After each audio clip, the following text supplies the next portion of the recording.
आइए शुरू करते हैं। मनोविज्ञान पाठ 1, मनोविज्ञान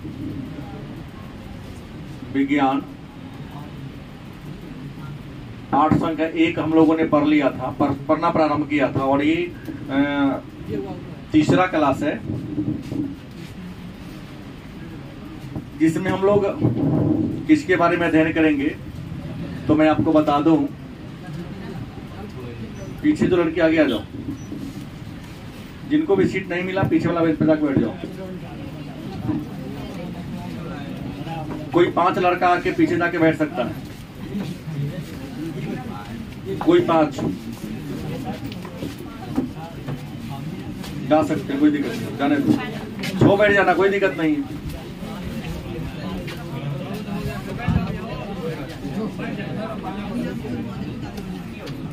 अच्छा, अब जाएगा तो 6 बैठ जाना, कोई दिक्कत नहीं। मनोविज्ञान पाठ 1, इसमें हमने मनोवैज्ञानिक गुणों में विभिन्नता टॉपिक को पढ़ना प्रारंभ किया था और इसमें हम लोगों ने पिछले क्लास में बुद्धि क्या है, बुद्धि के कितने प्रकार है, बुद्धि के कौन कौन से सिद्धांत है, गलत कि सही, इन सारे चीजों को हमने क्या किया था, जाना था। आज की क्लास में पढ़ना है बुद्धि का परीक्षण। क्या पढ़ना है? बुद्धि परीक्षण। बुद्धि परीक्षण का मतलब था बुद्धि का जांच पड़ताल करना। बुद्धि परीक्षण का शाब्दिक अर्थ क्या होगा? बुद्धि का क्या करना? जांच पड़ताल करना। कि हम कैसे पता लगाएंगे बुद्धि के बारे में। देखिए, तो बुद्धि की जांच पड़ताल करने के अनेक सारे तरीके, बुद्धि का पता लगाने का कि बुद्धि किसी की कितनी होगी, तो बुद्धि परीक्षण के अनेक प्रकार हैं, लेकिन अनेकों प्रकार को विद्वानों ने 2 वर्गों में क्या कर दिया है। पहला है व्यक्तिगत बुद्धि परीक्षण और दूसरा है सामूहिक बुद्धि। मतलब बुद्धि परीक्षण के वास्तव में कितने प्रकार हैं? 2 प्रकार हैं। पहला कौन है? व्यक्तिगत बुद्धि परीक्षण। दूसरा क्या है? मतलब व्यक्तिगत बुद्धि परीक्षण क्या है? तो जब एक व्यक्ति से अकेला उसकी बुद्धि का जांच करने किया जाए, एक व्यक्ति को बुलाकर 1 by 1 करके जब उसके बुद्धि की जांच की जाए तो क्या कहेंगे? कोई दिक्कत? जैसे मैं प्रश्न ले लूं पिंटू से, खड़ा हो जाओ। तुमसे प्रश्न है, नीतीश कुमार किस राजनीतिक दल के नेता है? Janata Dal United. Sit down. Rajneesh खड़ा होगा। नरेंद्र मोदी किस दल के नेता हैं? खड़ा हो। Bharatiya Janata party. Sit down. Dinesh, Bihar में अभी किस गठबंधन की सरकार है? मैंने कहा दिनेश तो खड़ा होना है, बैठना नहीं है। बीजेपी का है। व्यक्तिगत बुद्धि परीक्षण में हुआ कि जब 1 by 1 व्यक्ति से हमने प्रश्न किया, उत्तर लिया, दोनों सत्य निकला, उसी का क्या निकला? मूर्ख निकला। इतना से हल्ला हो रहा है, महागठबंधन की सरकार है, बीजेपी इसमें शामिल है नीतीश कुमार के साथ, दोनों गाली गलौज कर रहा है। Sit down. 1 by 1 खड़ा के हमने प्रश्न किया तो क्या कहलाएगा? गलत कि सही? अब आता है प्रश्न सामूहिक बुद्धि परीक्षण का, कि सामूहिक बुद्धि परीक्षण क्या है या सामूहिक बुद्धि परीक्षण कहते किसे हैं। तो मैं कॉमन लोगों से प्रश्न कर रहा हूं, वर्तमान समय में भारत के जो राष्ट्रपति महोदया हैं उनका नाम क्या है? द्रौपदी नहीं। दूसरा प्रश्न है, भारत के पहले राष्ट्रपति कौन थे? डॉक्टर। भारत की पहली महिला राष्ट्रपति प्रतिभा देवी से है। एक और प्रश्न है, भारत के पहले मुस्लिम राष्ट्रपति को डॉक्टर जाकिर हुसैन। और एक और बात है, बिहार के पहले मुस्लिम मुख्यमंत्री कौन थे? तो ये सामूहिक हो गया। क्या हो गया? अब मन में प्रश्न होगा कि सर बुद्धि के जांच करने का दो तरीका है, 1 by 1 व्यक्ति के खड़ा करा के प्रश्न कर ले तो क्या होगा? व्यक्तिगत बुद्धि परीक्षण। और समूह में एक बार खड़ा करा के प्रश्न कर ले तो सामूहिक बुद्धि परीक्षण। तो लेकिन आपके मन में प्रश्न होगा कि सर दोनों में बुद्धि की जांच करने का सबसे बढ़िया तरीका कौन है? बुद्धि परीक्षण का सबसे बढ़िया तरीका कौन है? मेरे ख्याल से व्यक्तिगत बुद्धि परीक्षण सबसे बढ़िया तरीका है। या 1 by 1 स्टूडेंट को खड़ा करा करके उससे कुछ प्रश्न करके हम पता लगा लेंगे कि कैसन है। सामूहिक में तो ये तो हिंदी और भोजपुरी फिल्म के हीरो हीरोइन की तरह आप लोग कि मुंह हिलाते हैं, अंदर से आवाज नहीं निकलता है, बैक से बोलता है कोई तो बोलने वाला 5 गो, हल्ला होता है 50 गो। कुछ लोग मुंह हिलाता है, गलत सही। तो व्यक्तिगत बुद्धि परीक्षण ज्यादा अच्छा है। क्यों ज्यादा अच्छा है? क्योंकि मैं 1 by 1 व्यक्ति का मूल्यांकन, उसकी कमी हमको तुरंत पकड़ में आ जाएगी। और सामूहिक ठीक है, जल्दी तो हो जाता है, लेकिन हर व्यक्ति का मूल्यांकन कमजोर और कमजोर हो जाता है, होशियार और होशियार हो जाता है। गलत से हाँ, व्यक्तिगत करने में समय ज्यादा लगेगा, श्रम ज्यादा लगेगा, पैसा ज्यादा खर्च होगा। सामूहिक में समय, श्रम, पैसा भी क्या होगा? कम खर्च होगा, जल्दी हो जाएगा। उम्मीद है आप लोग समझ गए होंगे। अब ये जो व्यक्तिगत बुद्धि परीक्षण है इसके भी 2 प्रकार है, और सामूहिक जो बुद्धि परीक्षण है इसके भी। व्यक्तिगत बुद्धि परीक्षण के कितने प्रकार हैं? पहला है शाब्दिक। क्या जी? और दूसरा क्या है? अशाब्दिक। और सामूहिक का भी 2 ये प्रकार है। कौन है? शाब्दिक और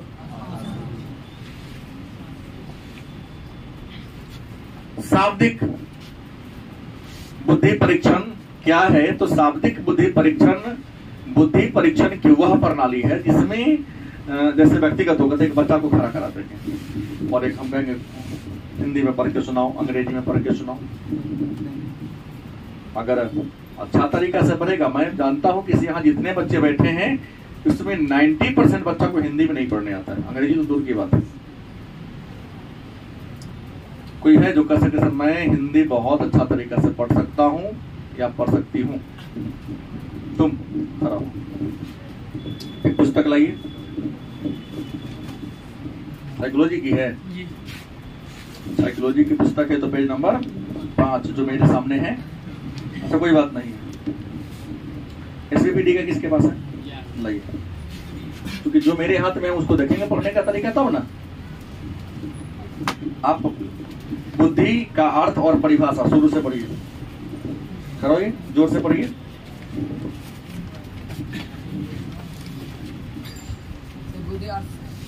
बुद्धि का अर्थ एवं परिभाषा 4 लाइन पढ़िए ना आप। दैनिक बोलचाल की भाषा में बुद्धि शब्द का अर्थ विचार से लगाया जाता है। मानव शिशु शरीरधारियों में सर्वश्रेष्ठ है। अन्य जीवधारियों की अपेक्षा मानव शिशु की बुद्धि अत्यधिक तक्षण होती है। बुद्धि सामान्यतः रूप से विभिन्न अर्थों में बोला जाने वाला एक शब्द है। आपने पढ़ा लेकिन कई जगह ब्रेक आया है ना। जैसे दैनिक बोलचाल की भाषा में बुद्धि शब्द का अर्थ विचार से लगाया जाता है। आपने कहा विचार से लगाया जाता है। मानव शिशु शरीरधारियों में सर्वश्रेष्ठ है। आपने कहा सर्वश्रेष्ठ है, इसके बाद और गलती किया है। अन्य जीवधारियों की अपेक्षा मानव शिशु की बुद्धि अत्यधिक तीक्ष्ण। आपने कहा तीक्ष्ण, हमने कहा ना, मतलब कहीं ना कहीं प्रोनाउंसिएशन में तकलीफ हो रही है। हमने कहा नहीं कि तुम गलत हो, हम तो उदाहरण दे रहा हूं कि अगर तुमसे किताब को पढ़वा करके तुम्हारी बुद्धि का पुस्तक दे दो जिसका उसको पता लगा लेंगे तो क्या कहेंगे? 1 by 1 करके करेंगे तो व्यक्तिगत शाब्दिक बुद्धि परीक्षण, और समूह में होमवर्क दे देंगे जैसे पहला से 5वां तक होता है। सब गुरु जी के पढ़ावे के मन बनना है, किताब निकाल, पेज नंबर फलना निकालो, जोर जोर से चिल्ला चिल्ला के पढ़ो। ऐसा हुआ है कभी? ना हुआ जरूर है। विद्यालय में हुआ, रीडिंग देगा सब, क्योंकि गुरुजी को पढ़ाने का मन, थके हुए हैं, वही बहाने रीडिंग तो बच्चा दे रहा है। तो समूह में पढ़ेगा तो शाब्दिक, फिर अशाब्दिक। हम आपसे पढ़वाएंगे नहीं, कोई काम करने के लिए कहेंगे, कोई एक्टिविटी करने के लिए कहेंगे, और कोई एक्टिविटी करके आपकी बुद्धि का पता लगे। जैसे कभी कभी अखबार में देता है क्या, 2 चित्र, एगो चित्र एकदम सही होता है और दूसरा चित्र में कुछ कुछ त्रुटि कर दिया रहता है। अंतर बताओ। जो जितना जल्दी 10 को गलती ढूंढ देगा वो जीनियस होगा। गलत कि सही? क्रिया करने के लिए दे दिया, कोई काम करने के लिए दे दिया, और काम को आप कितना सावधानी पूर्ण तरीके से, कितना सुंदर तरीके से करते हैं, उस आधार पर आपकी बुद्धि की जांच। तो यहाँ पढ़वा कर और यहाँ पर एक्टिविटी करा करके आपकी बुद्धि की क्या कर जाती है, जांच की जाती है। तो एक बात तो जान गए कि बुद्धि परीक्षण के रियल में कितने प्रकार हैं? अच्छा, इसके अलावे भी बुद्धि की परीक्षण के कई प्रकार हैं। बुद्धि परीक्षण के रियल में यही 2 प्रकार हैं। लेकिन एक और प्रश्न होगा, बुद्धि परीक्षण के अन्य प्रकार, कुछ अन्य प्रकार भी है। तो अन्य प्रकार में पहला है प्रशासन के आधार पर। क्या है? प्रशासन के, प्रशासन माने बुझते हैं, शासन व्यवस्था के आधार पर। और प्रशासन के आधार पर बुद्धि के कितने प्रकार हैं? 2। पहले ही चर्चा कर दिया हूं। व्यक्तिगत बुद्धि परीक्षण, और दूसरा क्या होगा? सामूहिक बुद्धि परीक्षण। दूसरा है भाषा के आधार पर। भाषा के, तो भाषा के आधार पर भी 2 प्रकार हैं, पहले लिख दिया हूं। शाब्दिक बुद्धि परीक्षण, दूसरा क्या होगा? बोलो, यही बात ना है, दूसरा कुछ है? नहीं है। तीसरा है नमूने के आधार पर। क्या है? नमूना के, नमूना का मतलब मॉडल होता है, और नमूना के आधार पर बुद्धि के परीक्षण के 2 प्रकार हैं। एक गति बुद्धि परीक्षण, और दूसरा कौन है? शक्ति बुद्धि परीक्षण। गति बुद्धि परीक्षण, डांसर के बुद्धि की जांच। कोई नृत्य है कर रही है, उसी के बाद ये रहता है। कोई रनिंग कर रहा है, धावक है, दौड़ने का भी एक तरीका होता है, डांस करने का भी अपने के स्टेप होता है, स्टाइल होता है। गलत सही? अब शादी ब्याह वाला बात डांस नहीं करना है, वो तो फाइटिंग डांस होता है। नहीं, वहां पर लात हाथ ज्यादा चलता है, वो ऐसे मारेगा, वो ऐसे मारेगा। दोस्त को दिखाना है, कहते कितना नचली हो तो शराब कुछ पिलाना पड़ेगा तुम्हें। अब वो तो घरे से खा के करा के चावल दाल सब्जी, फिर बेटी वाला के दरवाजे पर नाश्तो करना है, खाता पचेगा के ना, कूद काट के पचा दिया। हमको तो यही 2 फॉर्मूला से दिखता है, ये नहीं कूद फान करेगा तो पचेगा के ना। तो गति क्या है?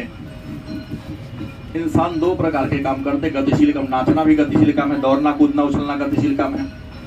तो उछलने कूदने नाचने के आधार पर, क्योंकि नाचने का भी एक स्टेप होता है। नहीं तो ऐसे अगर आप बुद्धि की पता लगा लेंगे तो उसे क्या कहेंगे? पूछता है प्रश्न घुमा के, एक नर्तकी के बुद्धि का परीक्षण कौन तरीके, किसके आधार पर होगा? तो गति के आधार पर। एक नर्तकी की बुद्धि परीक्षण को किस श्रेणी में रखेंगे? एक धावक की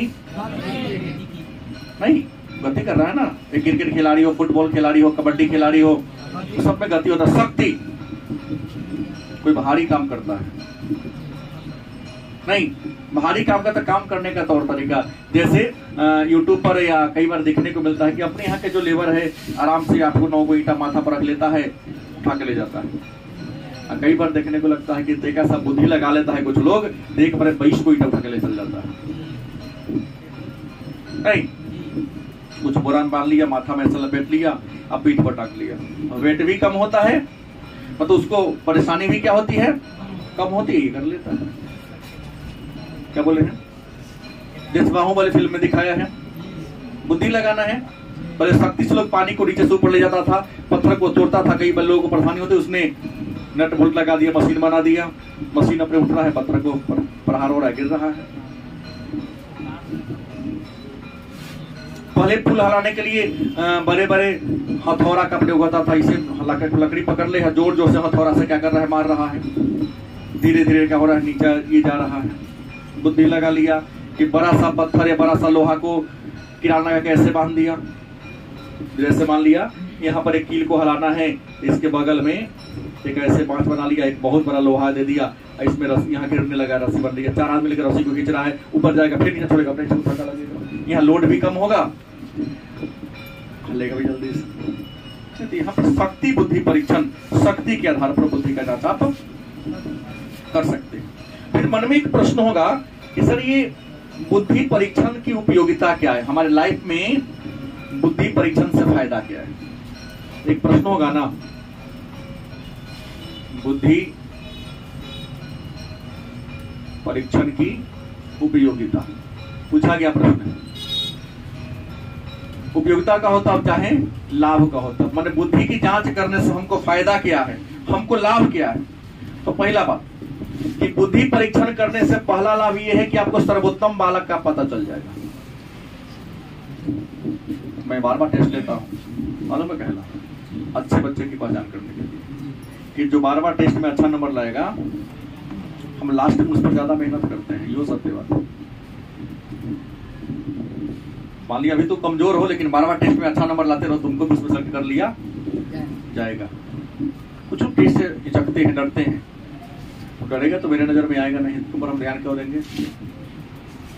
अभी तो कॉमनली सब पर फोकस किया जा रहा है, लेकिन बाद में क्या होगा, पर्सनल तो पर मेहनत किया जाएगा, क्योंकि हमको रिजल्ट चाहिए एक लाइन में।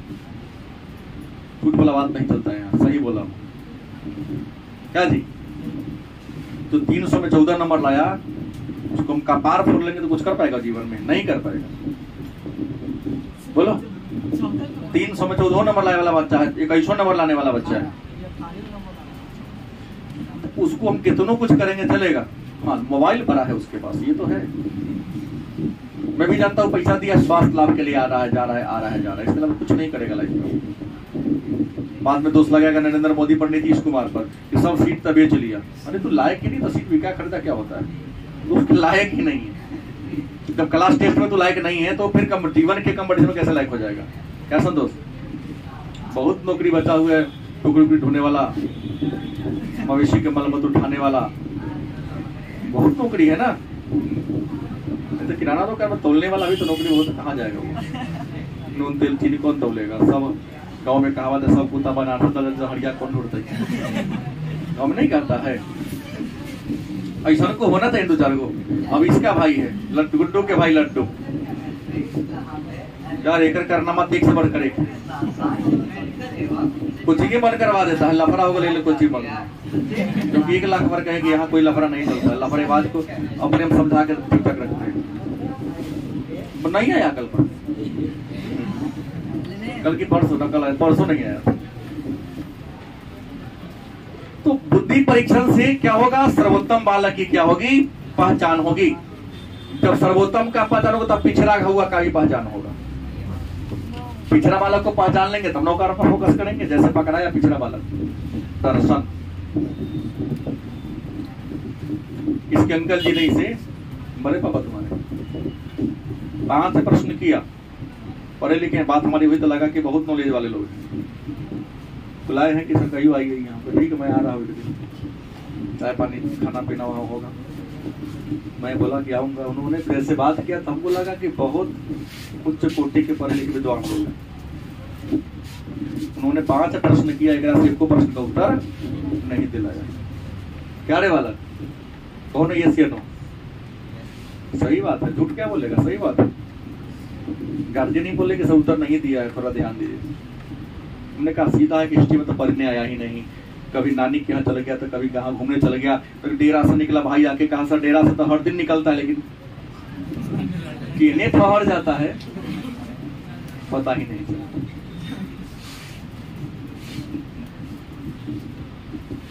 आइए, तो क्या होगा, टेस्ट लेने से, बुद्धि का परीक्षण करने से क्या होगा, पिछड़े बालक की भी आप पहचान कर सकते हैं।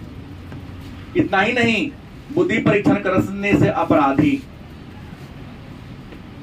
वह समस्याग्रस्त,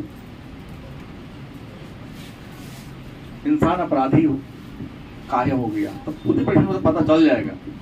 किसी की संगति में आके गड़बड़ हो रहा है कि कैसे, पता चल जाएगा जांच करने से। वो है रियल मोशन नहीं, आप मौका दोगे तो क्या हो जाएगा, वो सुधर जाएगा।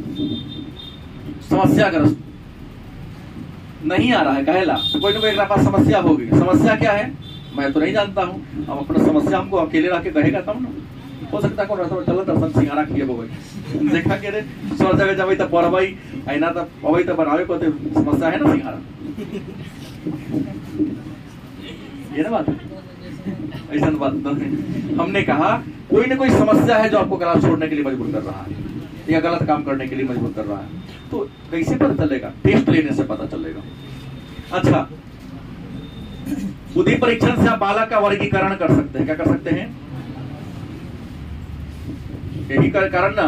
देखो आजकल किसी भी विद्यालय में जो वर्गीकरण हो रहा है,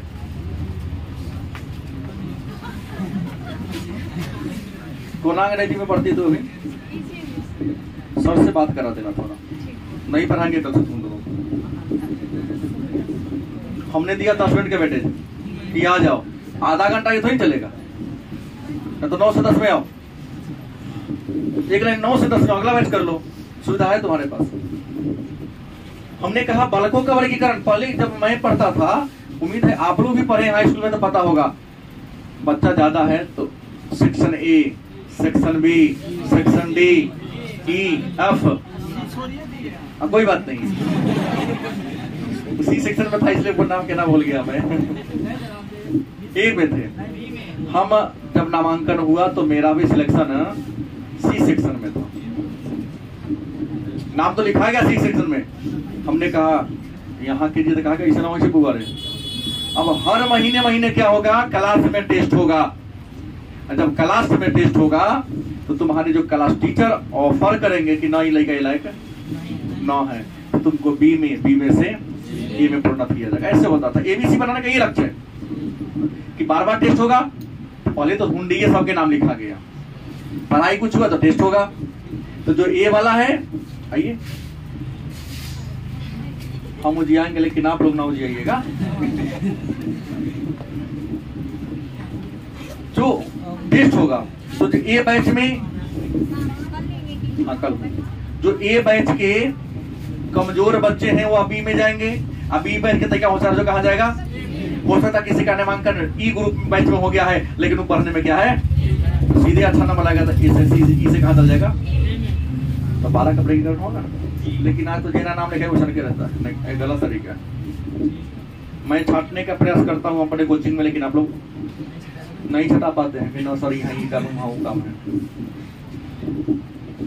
लास्ट में सिलेबस खत्म होने को छांटता हूँ तो कुछ लोगों का कहना कि सर हमको तो ये गड़बड़ आ जाएगा, वो गड़बड़ आ जाएगा, टाइमिंग मैनेज नहीं हो रहा है, तो उसको मैं छोड़ देता हूँ। लेकिन कुछ है जो कहता ना सर कुछ हो रहे हैं, अंग्रेजी को छोड़ देंगे तो छोड़ देंगे, लेकिन ई ग्रुप में रहेंगे तो अच्छा रहता है, क्योंकि समान ब्रेन वाला तुम हो। 19 को 19 से जाने दो, 20 को 20 के साथ 17 को। अब होशियार की जो पूर्वक रहेगा तो फंस जाएगा, क्योंकि वो लाएगा 20 को याद करके, वो लाएगा 5 को, उसको टेंशन में जिएगा, अरे हम तो बहुत कमजोर हैं। क्या लगेगा उसको, फीलिंग होगा वो 20 को याद करता है, मैं 5 को याद करता हूँ, तो फीलिंग होगा ना कि हम थोड़ा कमजोर हैं। अब वो टेंशन में अगला दिन 5 को याद, लेकिन 5 को याद करने वाले ग्रुप में तुमको रख देंगे, तुमको लगेगा हम हल्की क्लास में नहीं मानती, तुम्हारा मनोबल बढ़ेगा। और जिस इंसान का मनोबल बढ़ा होता है पॉजिटिव मतलब कुछ हो कर सकता है। ध्यान 10 को याद कर लेगा, वो चाहेगा 100 5 वाला है, हमारा नाम पर ताली कैसे बजता है, तो ध्यान 6 को याद करके आएगा। लेकिन देखेगा नहीं, तो डिफरेंस बहुत ज्यादा का है। हम क्लास में सबसे कमजोर है, तुम्हारे अंदर क्या आएगी, हीनता की भावना आएगी, और हीनता की भावना आएगी तो आगे बढ़ेगा। जीवन में आगे बढ़ने के लिए निगेटिविटी मतलब हीनता की भावना कभी आना। अच्छा, वर्गीकरण हो जाएगा। उसके बाद बालकों की क्षमता का पता लगा लेते हैं। हम ये ना बोले क्षमता मैं करता हूँ, जो होशियार है उसको 15 को देता हूँ, उससे कमजोर होगा 10 को, और जो कमजोर उससे 5 को, क्योंकि उसके क्षमता के अनुसार वर्क दोगे ना तो क्या होगा, अच्छा काम करेगा। आज क्षमता से अधिक दे दोगे तो ये फेल हो जाएगा, क्षमता से कम दोगे तो निगेटिव आ जाएगा। इतना ही नहीं, बुद्धि परीक्षण के द्वारा आप बालक के विशिष्ट योग्यता का भी जानकारी प्राप्त कर सकते हैं। विशिष्ट योग्यता प्राइवेट विद्यालय में बार बार आप अगर पढ़े होंगे तो आपको प्रोजेक्ट वर्क दिया जाता है, फलना चीज बना के लाओ। बना के लाने के क्रम में देखता है कि बच्चा चित्रकला में रुचि ले रहा है, कभी कभी खेल का आयोजन कर दिया जाता है, नहीं खेल में भी इसकी रुचि है। तो टेस्ट के द्वारा आपके अंदर केवल पढ़ाई लिखाई के अलावे जो अन्य फीचर है, गुण है, उनको आप निखार सकते हैं। और इसके अलावे आप व्यवसायिक योग्यता कि कौन क्षेत्र में जाने वाला है, इसका पता बुद्धि परीक्षण के द्वारा ही होता है कि कौन कलेक्टर बनना चाहता है, कौन इंजीनियर बनना चाहता है, कौन डॉक्टर बनने का मन है, कौन रेलवे में, किसको किस क्षेत्र में जाने की रुचि है। इसका जांच आप कैसे लगाएंगे? बुद्धि परीक्षण के द्वारा ही लगा सकते हैं। इसके अलावा भी बुद्धि परीक्षण करने के सारे क्या है, लाभ या फायदा है। अब बुद्धि परीक्षण के बारे में तो हम लोगों ने लास्ट टॉपिक क्या कर लिया, जान लिया। अब मन में होगा तो सर बुद्धि लब्धि, हालांकि चर्चा में किया था पिछले क्लास में, लेकिन आज लास्ट एक बार चर्चा कर दूं, समझ में आ रही है? बहुत अच्छा। एक प्रश्न है बुद्धि लब्धि, नहीं इसी को कहते हैं अंग्रेजी में IQ, नहीं बुद्धि लब्धि का मतलब क्या है, या बुद्धि लब्धि से आप समझते क्या है? तो किसी व्यक्ति के बौद्धिक योग्यता को पता लगाने का जो तरीका है, पता लगाने की जो विधि है, उसी तरीका या विधि को हम क्या कहते हैं? बुद्धि लब्धि कहते हैं। बुद्धि लब्धि के बारे में सबसे पहले बताने वाले जो विद्वान हैं उनका नाम है कोल और ब्रूस। क्या नाम है? कोल व ब्रूस नामक विद्वान ने सबसे पहले कहा था, कोल और ब्रूस नामक विद्वान ने सबसे पहले बुद्धि लब्धि के बारे में विचार दिया था। कहा था अगर इंसान के बुद्धि का पता लगाना होगा तो कोई न कोई हमको नया काम करना पड़ेगा। तो बुद्धि लब्धि शब्द दे दिया था कोल और ब्रूस महोदय ने, लेकिन बुद्धि लब्धि का जो सूत्र देने का काम किया था उसका नाम था टर्मन। क्या नाम था? टर्मन। उसको ऐसे भी आप लिख सकते हैं, कोई दिक्कत? टर्मन नामक मनोवैज्ञानिक ने बुद्धि लब्धि का सूत्र दिया था। हालांकि मैंने पिछले क्लास में कहा था कि बुद्धि के जांचने का फॉर्मूला सबसे पहले बीने और साइमन ने, बीने और साइमन महोदय ने सबसे पहले बुद्धि पर काम किया था। बुद्धि लगाने का विचार दिया था कि इंसान के बुद्धि का पता लगाना चाहिए। इस बीने साइमन के प्रयास से ही मैं आपको बता दूं, 1910 ईस्वी की कहानी है। अमेरिका के मनोवैज्ञानिकों ने, कहा के अमेरिका के मनोवैज्ञानिकों ने 1910 ईस्वी में इंसान के बुद्धि के बारे में पता लगाने के लिए मीटिंग बुलाई थी। विश्व के तो नहीं, केवल अमेरिका के जितने भी मनोवैज्ञानिक थे, साइकोलॉजिस्ट थे, सबने मीटिंग किया था 1910 में कि इंसान का बुद्धि का पता लगाए कैसे, कि किस इंसान की बुद्धि कितनी है। उसके बाद 10 में अमेरिका नहीं, इंग्लैंड के थे। कहाँ के थे? इंग्लैंड पहले आ गया था। इंग्लैंड के 1921 की बात करते तो 1921 में अमेरिका ने आया। कौन दिया? मतलब इंग्लैंड के मनोवैज्ञानिकों ने पहली बार 1910 में एक मीटिंग बुलाई थी, सभा बुलाई थी, यह पता लगाने के लिए कि किस इंसान की बुद्धि कितनी है। आखिर कोई तेज जाता होता है, कोई कमजोर होता है, कोई तीक्ष्ण बुद्धि का होता है, कोई मंद बुद्धि का होता है, कोई जड़ बुद्धि का होता है, कोई जीनियस क्यों होता है। इसकी पद का पता लगाने के लिए पहली बार इंग्लैंड के मनोवैज्ञानिकों ने मीटिंग बुलाया था। 1921 में अमेरिका के मनोवैज्ञानिकों ने किया था, और 1923 में विश्व के अनेक सारे देशों के मनोवैज्ञानिकों ने क्या लगाया था? मीटिंग किया था, सभा बुलाई थी, और इसी के बाद काम होना शुरू हुआ था। हालांकि बुद्धि का पता लगाने के लिए मैंने पिछले क्लास में कहा था, कौन? उंट।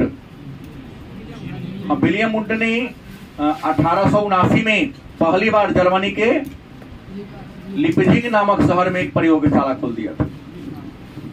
गलत सही। लिपिजिंग नामक शहर में एक प्रयोगशाला खोला था बुद्धि का पता लगाने के लिए, लेकिन बुद्धि का पता लगाने के लिए बुद्धि लब्धि शब्द का प्रयोग कोल और पुरुष ने किया, लेकिन सूत्र कौन दिया था? टर्मन नामक मनोवैज्ञानिक ने। और इन्होंने बुद्धि लब्धि का सूत्र क्या दिया था? तो मैं कहा था पिछले क्लास में, बौद्धिक आयु। कौन आयु? बौद्धिक आयु बटा वास्तविक आयु गुने, इसी को आप सूत्र में लिख सकते हैं, हाँ, CA बटा MA गुने। ये बुद्धि लब्धि का सूत्र 2 नंबर का प्रश्न है, बार बार पूछता है।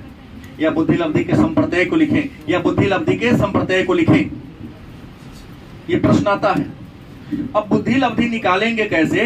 तो मान लिया, मैं किसी का नाम नहीं लेने जा रहा हूं, मान लो कि एक बच्चा जिसका उम्र 12 साल है। कैसा साल है? मान लो एक बच्चा वास्तविक आयु मतलब कैसा साल है, लेकिन जब उसे कोई प्रश्न किया, बातचीत किया, तो लगा नहीं उम्र 12 साल का जरूर है, लेकिन इनके पास ज्ञान मात्र 8 साल का है। कैसा साल का है? तो इसकी बुद्धि लब्धि निकाल दो। 2 चौका 4 दूना 8, 6 दूना 12, 3 दूना 6, 2 दूना 4, 200 बटा 3 है ना होगा। तो लगभग 67 कर सकता हूं, कि नहीं कर सकता हूं? तो 70 से कम होगा तो छिन्न बुद्धि का बच्चा होगा, मैंने कमजोर बुद्धि का होगा। लेकिन ऐसा भी तो हो सकता है कि कोई बच्चा जिसका उम्र 12 साल है लेकिन उसके पास बुद्धि 18 साल का है, ऐसा भी हो सकता है। क्योंकि होता है, कौटिल्य के ना पैदा हो गया, टेलीविजन में देखते होंगे, है ना, हुआ है कौटिल्य पंडित, ऐसे एक से बढ़कर एक प्रतिभाशाली लोग हैं। तो ये होगा, उम्र कम है, अब बुद्धि क्या हो उसको, ऐसा होता है समाज में। एकाध लोग मैंने उम्र से ज्यादा सोचता है, तो उम्र है 12 साल का, दिमाग है कैसा साल का, 18 साल का। अब देखो गुना कितना से कर दो, 100 से 76, 18, 3 चौका, गलती नहीं काटा हूं, गलती काटा हूं मैं क्या? नहीं, 6 होगा, जब होगा तो 6 होगा, 3 नहीं होगा। यहाँ 4 हो जाएगा, 4 तिहाई 12, 6 तारीख 18, 4 तिहाई। अब 6 से भागा 4 और कटेगा, 3 दूना 6, 2 दूना तो 300 बटा कितना हो गया, 2 रहेगा 150। अब देखो ना, इसका बुद्धि लब्धि कितना, 150 तक आता है। जिसका बुद्धि लब्धि 140 से ज्यादा होगी वह बच्चा जीनियस होगा। बात तो ही हुआ ना, 4 मतलब तो ही ऊपर क्या होगा। अब देखो हुआ, एक बात तो यहाँ चल गया, ऐ सुनो, एक बात देखो, फॉर्मूला से एक बात चल गया। परीक्षा में सन के प्रश्न आता है, गड़बड़ आ जाता है कि मान लिया कि हमने कहा बौद्धिक आयु ज्यादा हो और वास्तविक आयु क्या हो, बौद्धिक आयु क्या होगा, वास्तविक आयु क्या होगा। तो बच्चा तेज होगा कि कमजोर होगा, क्या होगा, उच्च बुद्धि का होगा। लेकिन कितना होगा मैं नहीं जानता, लेकिन उच्च होगा जरूर। लेकिन कहता है कि बौद्धिक आयु क्या होगा, कम होगा, और वास्तविक आयु क्या होगा, तो बच्चा क्या होगा, छिन्न कमजोर बुद्धि का होगा। ये तो एक व्यवहारिक प्रश्न आ गया ना, पूछ देगा प्रश्न सही। ये एक व्यक्ति का बौद्धिक आयु 12 है, वास्तविक आयु 18 है, तो उसकी बुद्धि लब्धि क्या होगी, छिन्न होगा, या जो भी ऑप्शन दे कम होगा। लेकिन मैं लिख दे रहा हूं किसका क्या होगा। सो बुद्धि लब्धि उम्मीद है निकाल लीजिएगा, लेकिन जरूरी नहीं है। हो सकता है कई बार वास्तविक उम्र दे दिया हो, लेकिन बौद्धिक उम्र न दिया हो, लेकिन उसका भागफल दे दिया हो, तो निकालिए बुद्धि लब्धि। गणित आता है तो बना सकते हैं, क्योंकि साइकोलॉजी में भी गणित है। यहाँ है चाहे ना है, लेकिन BA सेकेंड पार्ट में साइकोलॉजी में पढ़ना होता है, गणित बनाना होता है। गणित कभी नहीं छोड़ेगा जीवन, जन्म से लेकर मृत्यु तक। जन्म लिया तो गिनाता छठियार कहिया है, बढ़ी कहिया है, मर गया तो खुट्टी का खुट्टा खुट्टी कहिया है, सदन कहिया है, श्राद्ध कहिया है। वहां भी हर जगह मैथ है। माँ के गर्भ में गया, उस दिन भी गणित गिनना शुरू हो जाती है, 217वां दिन कहिया होता है बाहर से। तो अगर गणित में तुम कमजोर हो, होशियार रहो, सावधान रहो, मजबूत करने का प्रयास करो, क्योंकि जन्म के पहले से लेकर मृत्यु के बाद तक गणित का नहीं, मरने के बाद तो 13 दिन गिनाता है ना, कुछ लोगों में 40 दिन गिनाता है। हाँ 40 दिन है। मुस्लिम बच्चा कौन है जी? 40 दिन होता है ना, हम जानते हैं। कुछ हिंदू परिवार में भी 40 दिन 6 महीना फॉलो करता है। खैर छोड़िए, हाँ 40 दिन करेगा ना। अब जो गरीब आदमी है 13 दिन में खर्च जुटाने में सक्षम नहीं है तो क्या करेगा? अब देखो IQ नहीं और बुद्धि वर्ग, बुद्धि लास्ट है कि किसका IQ मतलब बुद्धि लब्धि। IQ मतलब क्या होगा? हम लिखिए देता हूं, बुद्धि मतलब किस बच्चे का बुद्धि लब्धि कितना होगा, तो किस बुद्धि वर्ग में उसको रखेंगे। मान लिया क्योंकि ऐसा बच्चा है जिसका बुद्धि लब्धि 140 से ज्यादा, इस बच्चा को क्या कहेंगे? जीनियस, हिंदी में प्रतिभावान कहेंगे। क्या कहेंगे? कुछ ऐसा बच्चा है जिनका बुद्धि लब्धि 120 से 140 के बीच है, नहीं तो ये प्रखर बुद्धि का होगा। प्रखर बुद्धि माने तेज बुद्धि का होगा। तीसरा कंडीशन कहता है कोई ऐसा बच्चा है जिसका बुद्धि लब्धि 110 से 120 का होगा, तो वरिष्ठ बुद्धि का होगा। यहां से एक प्रश्न रहता है। चौथा कंडीशन कहता है कुछ ऐसे लोग हैं जिनका बुद्धि लब्धि 90 से 110 है, तो ये औसत उच्च बुद्धि का होगा। औसत उच्च होगा, क्या होगा? औसत लेकिन उच्च बुद्धि का होगा। कुछ ये ना होगा, औसत होगा, केवल औसत बुद्धि का होगा।